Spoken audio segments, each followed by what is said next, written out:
আবিরের বেমিসাল অবস্থা দেখে তানবীর মৃদু হেসে ঠাট্টা স্বরে মেঘকে বলল, ভয় পাস না, ভাইয়ার মনে আরশোলা কামড় দিয়েছে, এই জন্য অস্থির লাগছে সব কিছু, ঠিক হতে একটু সময় লাগবে।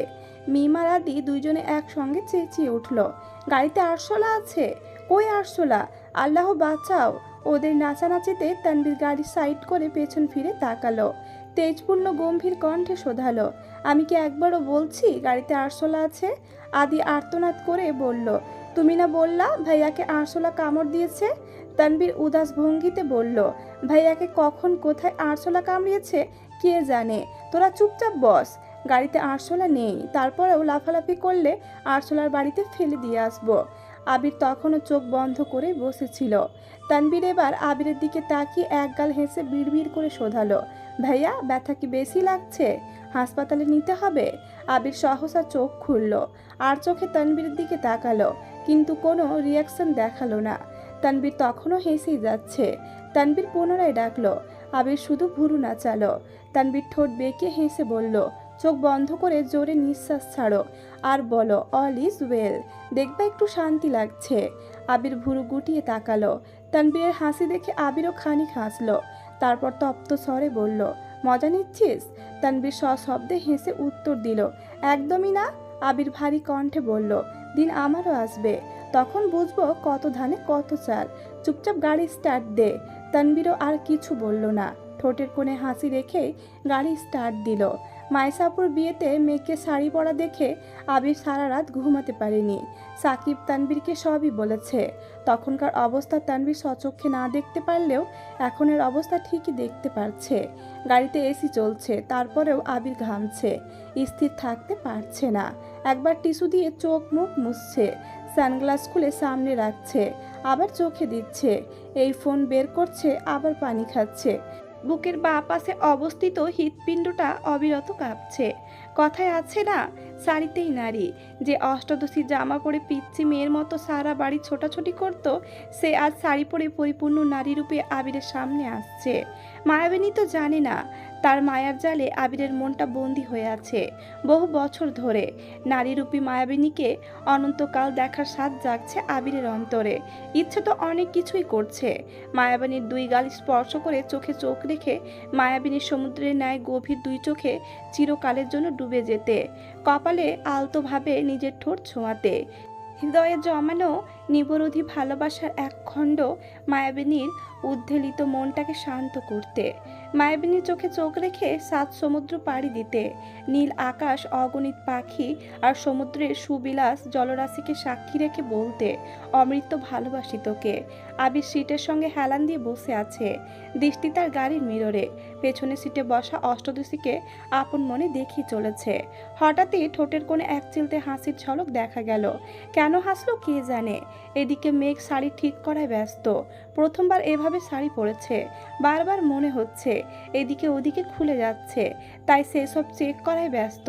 স্বাভাবিক হয়ে বসতেই মিররে চোখ পড়ে, আবিরের সঙ্গে চোখাচোখি হতেই মেঘ সঙ্গে সঙ্গে চোখ নামিয়ে নিয়েছে। সহসা মেঘ ভুরু কুচকায়, এক মুহূর্তের জন্য থমকে গেছে সব কিছু। মাথা ভর্তি হাজারো ভাবনার মধ্যে একটা ভাবনা হৃদয়ে আঘাত করে, আবির ভাই কি আমায় দেখছেন? মেঘ সঙ্গে সঙ্গে আবারও মিররে তাকায়।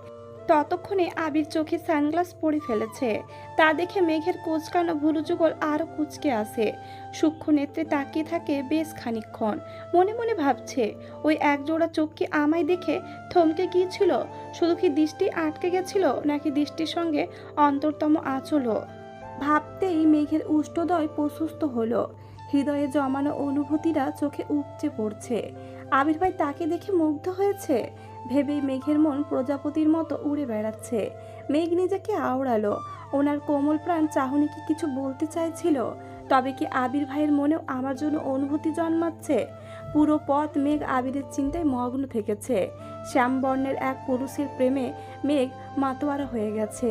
আবিরের যত্ন, রাগ, তীব্র অধিকারবোধ, স্নিগ্ধতা মিশ্রিত চাহনি অষ্টাদশীর মনের পাড়ায় বারংবার বিপর্যয় ঘটায়।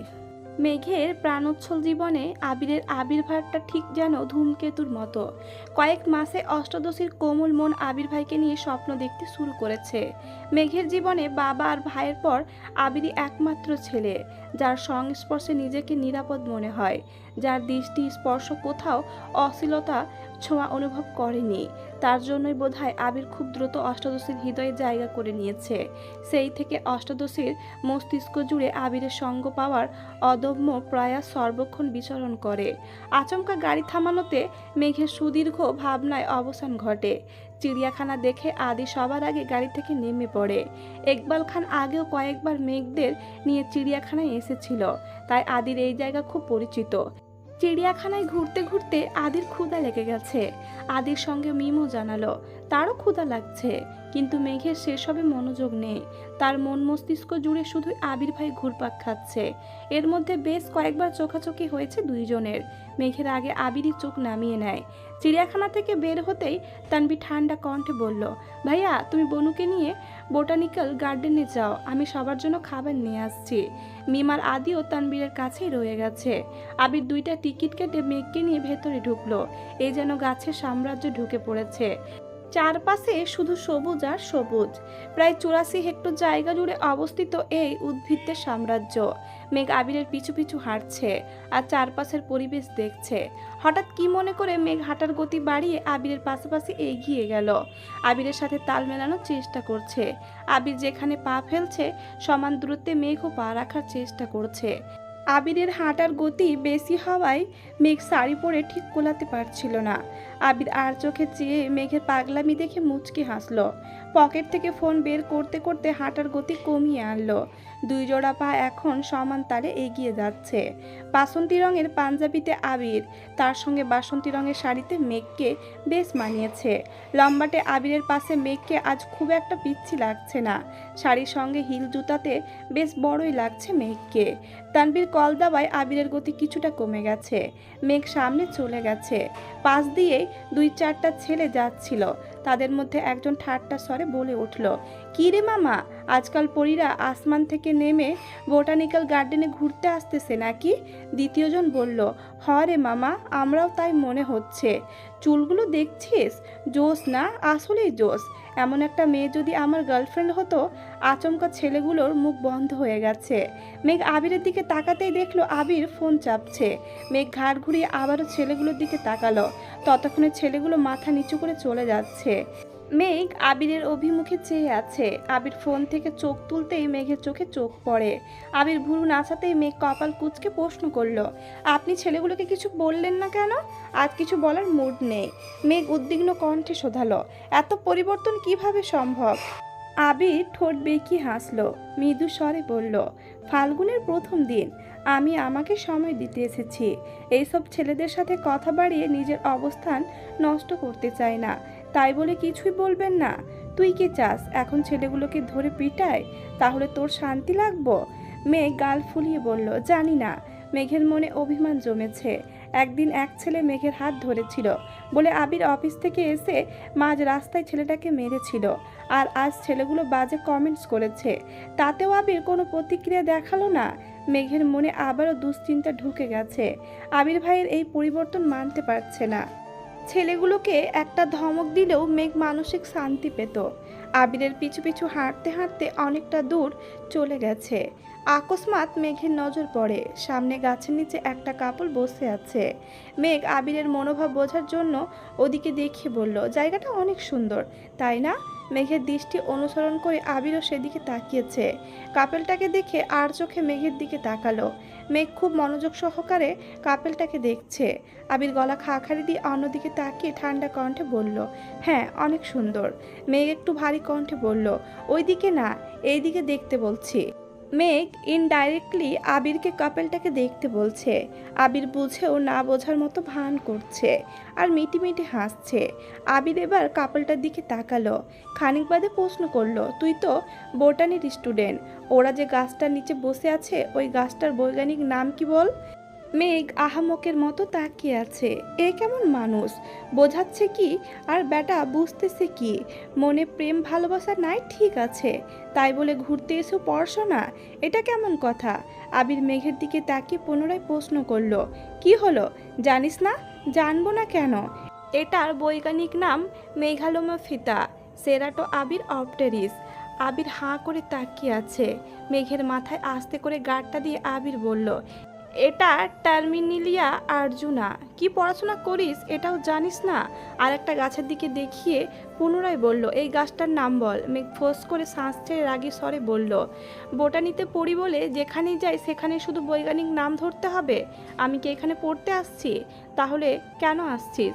বেড়াতে আসছি। বেড়াতে আসছিস বেড়া, এদিক সেদিক নজর আটকায় কেন?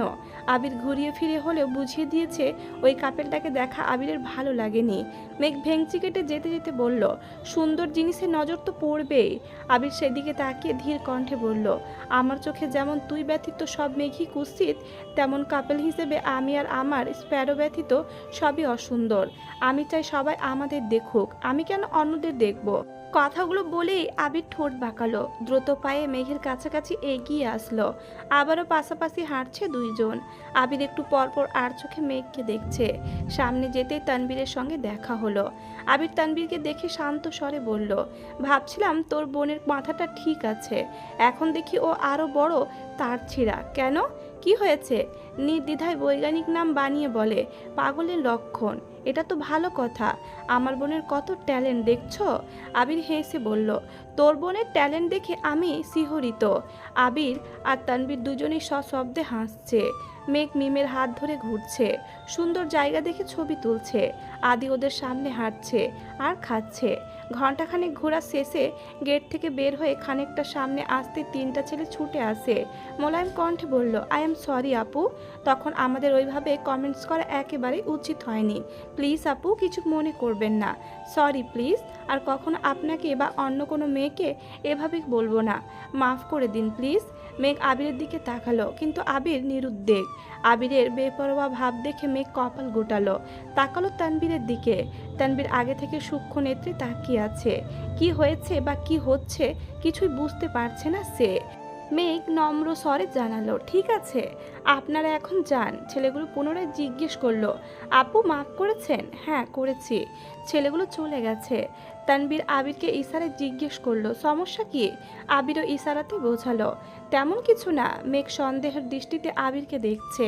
আবির মেঘের দিকে না তাকিয়ে তানবীরকে বলল, তুই ওদের নিয়ে ঘুরে আয়, আমি মেঘকে নিয়ে এক জায়গায় যাব। তানবীর ভুরু উঁচিয়ে চোখ বড় করে তাকালো। আবিরের নীরের দৃষ্টি দেখে তানবীর এগিয়ে গিয়ে গাড়িতে বসলো। মিমার আদিকে নিয়ে গাড়ি স্টার্ট দিল। মেঘ তখনও আবিরের দিকেই তাকিয়ে আছে। আবির এবার সরাসরি মেঘের মুখের দিকে তাকালো। মেঘের কপালে কয়েক স্তর ভাঁজ, ভুরু কোচকানো তীক্ষ্ণ দৃষ্টিতে তাকিয়ে আছে। নাকের ডগা ক্রমশ ফুলছে, গাল ফুলিয়ে জোরে জোরে নিঃশ্বাস ছাড়ছে। আবির গলার স্বর কিছুটা উঁচু করে বলল, এভাবে তাকিয়ে আছিস কেন? আমার কি লজ্জা লাগে না? মেঘ শ্বাস ছেড়ে ধীর কণ্ঠে শোধালো, ছেলেগুলো আমায় সরি বললো কেন? আমি কি জানি? মেঘের রাগ চোখে মুখে ভেসে উঠছে। রাগান্বিত কণ্ঠে বলল, আপনি সত্যি কিছু জানেন না? আবির নিজের ঠোঁট কামড়ে এক আঙুলে মেঘের নাকের ডগায় আলতোভাবে স্পর্শ করে বলল, যাই বল, রাগলে তোকে সেই লাগে। পুরাই অগ্নিকন্যা, সারাক্ষণ এভাবে ঘুরবি, তাহলে কোনো ছেলে বাজে কমেন্টসও করবে না। তারপর তাদের এসে সরিও বলতে হবে না। আবির এগিয়ে গিয়ে একটা রিস্কা ঠিক করলো। হাতের ইশারায় মেঘকে রাখলো। আবির রিস্কা থেকে হাত বাড়ালো। মেঘ এক হাতে শাড়ির কুচি ধরে, অন্য হাতে আবিরের হাত শক্ত করে ধরে রিস্কাতে উঠে বসলো। আবির মেঘের দিকে ঝুঁকে শাড়ির আঁচল টেনে মেঘের মাথায় দিয়ে দিয়েছে, যেন বাতাসে চুল এলোমেলো না হয়। মেঘ অবাক চোখে সেই দৃশ্য দেখছে। রিস্কা চলতে শুরু করেছে। আবির খানিকক্ষণ পরপরই মেঘের দিকে ঝুঁকে দেখে কোনো কিছু গাড়ির চাকায় আটকায় কিনা। আবির যতবারই কাছে আসে, আবিরের গায়ের গন্ধে মেঘের ছোট্ট দেহ ততবারই কম্পিত হয়।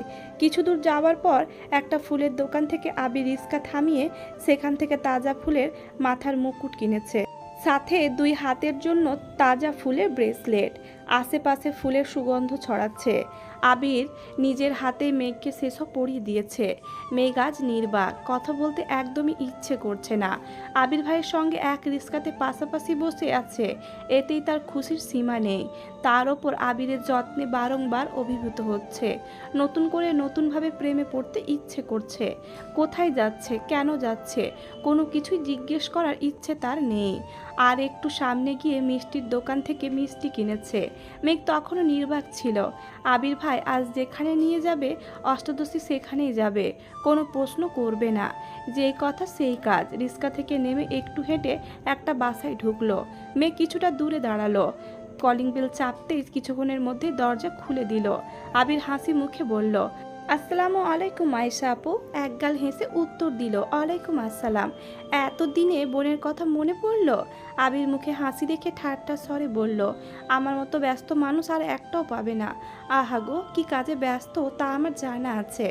আবির মায়েশার দিকে একটু এগিয়ে গিয়ে ধীর কণ্ঠে বলল, তোমার জন্য সারপ্রাইজ আছে। মায়েশা উত্তেজিত কণ্ঠে প্রশ্ন করলো, কি সারপ্রাইজ? আবির কণ্ঠস্বর উঁচু করে ডাকলো, এই যে ম্যাম, আসুন। মেঘ গুটি গুটি পায়ে দরজা পর্যন্ত আসতে মেঘকে দেখে মায়েশা দুই হাতে নিজের দুই গালে হাত রাখলো। মেঘকে আপাদ মস্তক দেখে দরজার বাহিরে এসে মেঘকে জড়িয়ে ধরে। মেঘ ও মায়েশা আপুকে দেখে অবাক হয়ে গেছে। আপুর বিয়ের পর আজই আপুকে দেখছে। আবির অবশ্য আগেও এসেছে, বাসা আবিরই ঠিক করে দিয়েছিল। মেঘ জিজ্ঞেস করে, ভাইয়া কোথায়?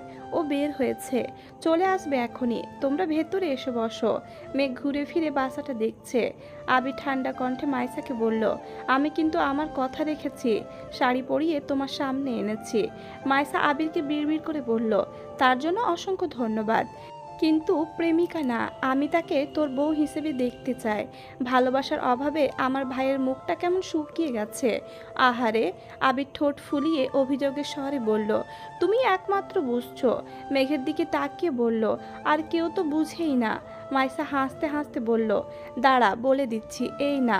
আপু প্লিজ বলো না। ততক্ষণে মেঘ এসে সোফায় বসতে বসতে বলল, কি হয়েছে আপু? মাইসা মুখে হাসি রেখে বলল, মেঘ তোমাকে আজ অনেক সুন্দর লাগছে, মাশাল্লাহ। সাবধানে থেকো, তোমাকে দেখে কারোর হার্ট অ্যাটাক না হয়ে যায়।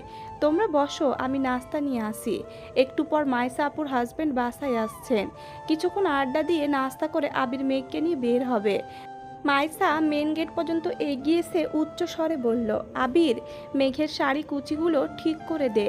মেঘ আর আবির দুইজনেই অবাক চোখে মাইসার দিকে তাকালো। মাইসা স্বাভাবিক কণ্ঠে পুনরায় বলল, কি হলো? ঠিক করে দে। মাইসার কথা মতো আবির হাঁটু গেড়ে বসে আস্তে ধীরে কুচিগুলো ঠিক করে দিচ্ছে। মেঘ বিপুল চোখে তাকিয়ে সে দৃশ্য দেখছে। হাত পা কাঁপছে মেঘের। আবির দাঁড়াতেই মাইসা আবিরকে ডাকলো। আবির কাছে যেতে মাইসা হেসে বলল, শুধু ভালোবাসলেই হবে না ভাই, যত্নশীল হতে হবে। আবির মুচকি হেসে বলল, বিয়েটা করতে দাও। যত্ন কি কাকে বলে কত প্রকার বিস্তারিত দেখতে পারবা। আসছে। আবির মেঘকে নিয়ে বাসার উদ্দেশ্যে রওনা দিয়েছে। অন্যদিকে তানবীর মিমার আদিকে নিয়ে ঘুরতে ঘুরতে বন্যাদের বাসার এদিকে আসছে। আবিরের চোখে প্রেম অনুভূতি দেখে তানবীরের খুব ইচ্ছে করছিল বন্যাকে দেখতে, কিন্তু হুটহাট বন্যাকে কল দেওয়াটা নিজের কাছে খারাপ লাগে। ছোট বোনের বান্ধবীকে কল দিয়ে কি বলবে, সেটা বোনের কান পর্যন্ত কিভাবে পৌঁছাবে তা ভেবেই কল করার সাহস পায় না। তানবীর ধীর গতিতে গাড়ি চালাচ্ছে আর আশেপাশে তাকাচ্ছে, আঁখি জোড়া অনবরত তাকেই খুঁজছে। মিম শোধালো, ভাইয়া আমরা এদিকে কেন আসছি? আমাদের বাসা তো ওই দিকে না, ঘুরতে আসছি, চুপচাপ বসে থাক। কিছুটা এগিয়ে যেতেই হঠাৎ চোখে পড়ল হলুদ সালোয়ার কামিজ পরনে একজনের দিকে, মাথায় সাদা ওড়না, ঠোঁটে হালকা লিপস্টিক, আপন মনে ঝালমুড়ি খাচ্ছে। সিওর হওয়ার জন্য একটু এগিয়ে গেল। গাড়ি থামাতো বন্যার কাছাকাছি এসে। গাড়ির হরেনের শব্দে বন্যা ঘাড় ঘুরিয়ে তাকাতেই তানবীরের হৃদয়ে ছুরির ন্যায় কিছু ঢোকার মতো অনুভূতি হলো। বন্যার দুই চোখে গাঢ় করে কাজল দেওয়া, বাসন্তী রঙের জামা, সাদা ওড়নাতে অসম্ভব সুন্দর লাগছে বন্যাকে। তানবীরের দৃষ্টি সরছেই না। ভেতর থেকে মিম বন্যাকে দেখে বলে উঠল, ভাই দেখো বন্যা আপু। এতে তানবীরের হুঁশ ফিরে। মিমার আদি যে তানবীরের সাথে ছিল এটা তানবীরের মনেই ছিল না। তানবীর শান্ত স্বরে বলল, তোরা বস, আমি আসছি। তানবীর বের হয়ে একটু সামনে এগিয়ে গেল। বন্যা মৃদু হেসে প্রশ্ন করল, আপনি এখানে? এমনিতেই আসছিলাম। বন্যা নিজের হাতের ঝালমুড়ির দিকে তাকিয়ে আবারও তানবীরকে দেখে আস্তে করে বলল, ঝালমুড়ি খাবেন? না, খাও তুমি। কয়েক মুহূর্তের নিস্তব্ধতা কাটিয়ে তানবীর শোধালো, বাসা থেকে এত দূর ঝালমুড়ি খেতে আসছো? বন্যা এবার একটু শব্দ করেই হাসলো। এপাশ ওপাশ মাথা নেড়ে বলল, না, ঘুরতে বের হয়েছিলাম। আপু আর ভাই একটু সামনে গেছে, তাই আমি ঝালমুড়ি খাচ্ছিলাম। বন্যা ঘাড় ঘোরাতেই ঠোঁট জোড়া আরও প্রশস্ত হলো। স্বাভাবিক কণ্ঠে বলল, ওই তো আপুরা চলে আসছে। ওনারা আসতেই বন্যা বোনের সঙ্গে পরিচয় করিয়ে দিল। যদিও তানবীর আগে একবার বন্যাদের বাসায় গিয়েছিল, কিন্তু তখন বড় আপুর সঙ্গে দেখা হয়নি। তানবীর কিছুটা থতমত খেয়েছে, তবুও স্বাভাবিক থাকার চেষ্টা করছে।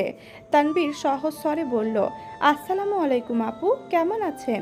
আলহামদুলিল্লাহ ভালো। আপনি কেমন আছেন? আলহামদুলিল্লাহ ভালো। আমি মেঘের বড় ভাই, চিনতে পারছি। আপনার কথা অনেক শুনি, আপনি নাকি খুব রাগী। তানবীরের মুখের হাসি মুহূর্তেই গায়েব হয়ে গেছে। কি বলবে বুঝে উঠতে পারছে না। বন্যার আপু পুনরায় প্রশ্ন করলেন, তা আমাদের এইদিকে কি মনে করে? ঘুরতে নাকি এমনিতেই? তানবীর ঢোক গিলে শান্ত কণ্ঠে বলল, ভাই বোনদের নিয়ে ঘুরতে বেরিয়েছিলাম, ভাবলাম এইদিকে ঘুরে যাই। বন্যা উত্তেজিত কণ্ঠে প্রশ্ন করলো, মেঘ আসছে? তানবীর মৃদু হেসে বলল, না, বনু আসেনি, মিমার আদি গাড়িতে আছে। বন্যা ততষ্ট হয়ে বলল, আগে বললেন না কেন? আপু তোমরা কথা বলো, আমি দেখা করে আসি। বন্যার বড় বোন হাসি মুখে বলল, ভাই বোনদের নিয়ে আসছেন, রাস্তায় কত ঘুরবেন, বাসায় চলুন। না আপু, অন্য কোনো দিন আসবো। বন্যা মিম আর আদির সঙ্গে গল্প করেছে, ঝালমুড়ি কিনে দিয়েছে। তাদের থেকে বিদায় নিয়ে তানবীর বাসার উদ্দেশ্যে রওনা দিল। বাসার গলি পর্যন্ত এসে গাড়ি থামালো। ততক্ষণে আবির মেঘকে নিয়ে চলে আসছে। তানবীর গলিতে ওদের নামিয়ে দিয়েছে। তিন ভাই বোন গল্প করতে করতে যাচ্ছে। আবির ভাই মেঘকে মাথার মুকুট কিনে দিয়েছে। সেটা দেখে মিম মেঘের কাছে আবদার করছে, তাকেও যেন এনে দেয়। তারপর বন্যার সঙ্গে দেখা হয়েছে, সে কথাও বলছে। বাসায় ফিরে কিছুক্ষণ পর তানবীর বন্যার নাম্বারে কল দিল। আজ প্রথমবারই কল রিসিভ হলো। তানবীর গম্ভীর কণ্ঠে প্রশ্ন করলো, কি করতেছো? তেমন কিছু না। কেন? হাত কাটছো কিভাবে? বন্যা আঁতকে উঠে নিজের হাতের দিকে তাকায়। তানবীর সন্ধ্যার দিকে হাতের অবস্থা দেখেছে। আপু চলে আসায় হাতের কথাটা জিজ্ঞেস করতে পারেনি। বন্যা জিভ দিয়ে নিচের ঠোঁট ভিজিয়ে উদ্বিগ্ন কণ্ঠে বলল, দা লেগে কেটে গেছিল। তানবীর রাগী স্বরে বলল, দা লেগে হাত কিভাবে কাটে? কাজ করার সময় মনোযোগ কোথায় থাকে? বন্যা মৃদু হেসে বলল, বেশি কাটেনি, তা তো ব্যান্ডেজ দেখে বুঝেছি। ওষুধ খেয়েও ঠিক মতো, রাখছি। এদিকে মেঘ ঘন্টাখানেক পর আবিরের জন্য এক কাপ কফি নিয়ে আস্তে আস্তে আবিরের রুমে ঢুকেছে।